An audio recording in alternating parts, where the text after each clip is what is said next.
Hello বন্ধুরা, বৈঠকি ভোজনে আপনাদের সবাইকে স্বাগত। আজ আমি আমার পছন্দের চিকেনের রেসিপি আপনাদের সাথে শেয়ার করছি। প্রথমেই আমি এখানে একটা প্যান গরম করে নিয়েছি, আর এতে আমি দিয়ে দিচ্ছি শুকনো লঙ্কা, গোটা শুকনো লঙ্কা, আর 10খানা মতন আমি এখানে কাজু বাদাম নিয়েছি। এগুলোকে আমি শুকনো খোলায় ভেজে নেব।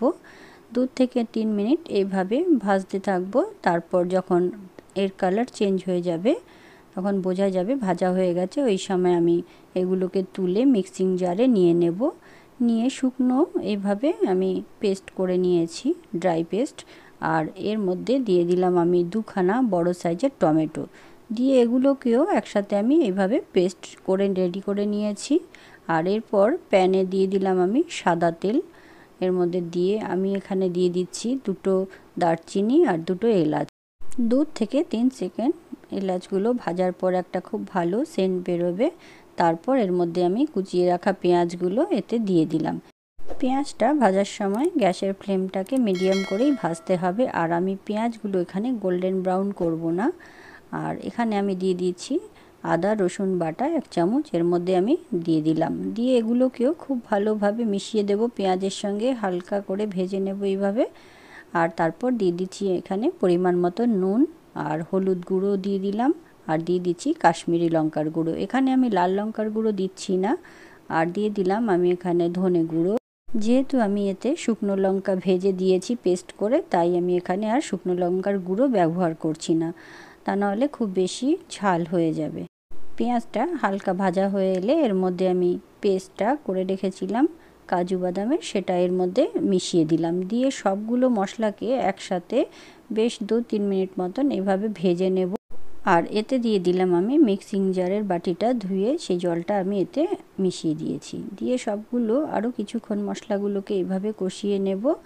খুব ভালো করেই মশলাটাকে কষাতে হবে। আর মশলাটা এইভাবে কষানো হয়ে এলে এর মধ্যে আমি ধুয়ে পরিষ্কার করে রেখেছি চিকেনগুলো এর মধ্যে মিশিয়ে দিলাম। এরপর মশলাগুলো চিকেনের সাথে মিশিয়ে দিতে হবে, যেন মশলাগুলো চিকেনের মধ্যে খুব ভালো করে মিশে যায়। আর আমি এখানে মশলা মেশানো হয়ে গেছে, আর ঢাকা দিয়ে রেখে দিয়েছিলাম কিছুক্ষণের জন্যে। এইভাবে ঢাকা দিয়ে চিকেনটাকে কষিয়ে নিতে হবে।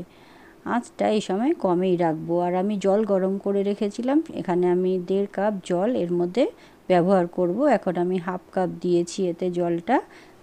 আবারও এইভাবে মিশিয়ে নিলাম। আবার কিছুক্ষণ ঢাকা দিয়ে রেখে দেব।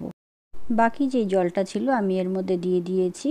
আর আমি এখানে আলু ভেজে রেখেছিলাম, সেই আলুটা দিয়েছি। আলুটা অপশনাল, সেটা আপনি পছন্দ করলে দেবেন, না হলে নাও দিতে পারেন। আর আমি সবার শেষে এখানে দিয়ে দিচ্ছি কাসুরি মেথি। কাসুরি মেথিটা দিয়ে খুব ভালোভাবে আরও একবার এইভাবে মিশিয়ে নেব। এই রান্নাটা করতে খুব বেশি সময় লাগে না, আর খুব বেশি মশলারও প্রয়োজন হয় না। রান্নাটা খুবই টেস্টি।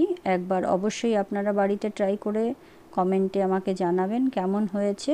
ভালো লাগলে অবশ্যই একটা লাইক, শেয়ার আর সাবস্ক্রাইব করতে ভুলবেন না।